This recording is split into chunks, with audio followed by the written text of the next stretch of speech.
સાગર ખાતે બાલાસિનોરમાં કમળાના કેસોને લઈને કલેક્ટર એક્શન મોડમાં જોવા મળ્યા છે। કલેક્ટરે ભોગ બનેલા બાળકોની લીધી મુલાકાત।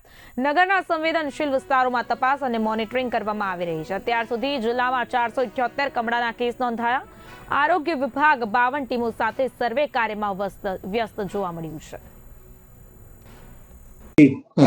આજે બાલાસિનોર ની અર્બન એરિયાની વિઝિટ કરવામાં આવી છે।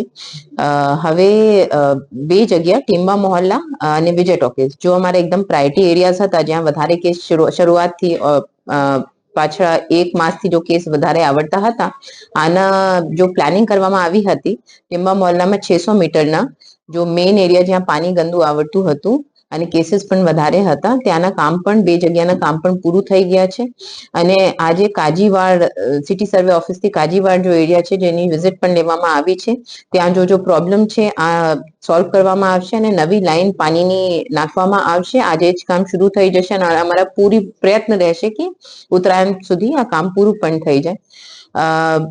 પછી 14 મેજર એરિયા જ્યાં કેસીસ વધારે છે કે પાણી ગંદુ આવે છે બોર વગેરેમાં અનફિટ આવ્યા છે આના પણ અમારી જો કમિટી બનાવી છે ઉપરથી અર્બન ડિપાર્ટમેન્ટથી આમાં પણ કાલે અમારા બધા 14 કામ મંજૂર પણ કરવામાં આવ્યા છે અને અહીંયા પણ અને પ્રાયોરિટી પણ નક્કી થઈ ગઈ છે કે આ કેસીસ અને પાણી જો અનફિટ આવે છે આના યુનિયન તરીકે જો અમારા પ્રાયોરિટી વાળા એરિયા હશે ત્યાં વધારે પહેલા કામ કરવામાં આવશે। નેક્સ્ટ 1.5 થી 2 માસની પ્લાનિંગ થઈ ગઈ છે અને આ કરવા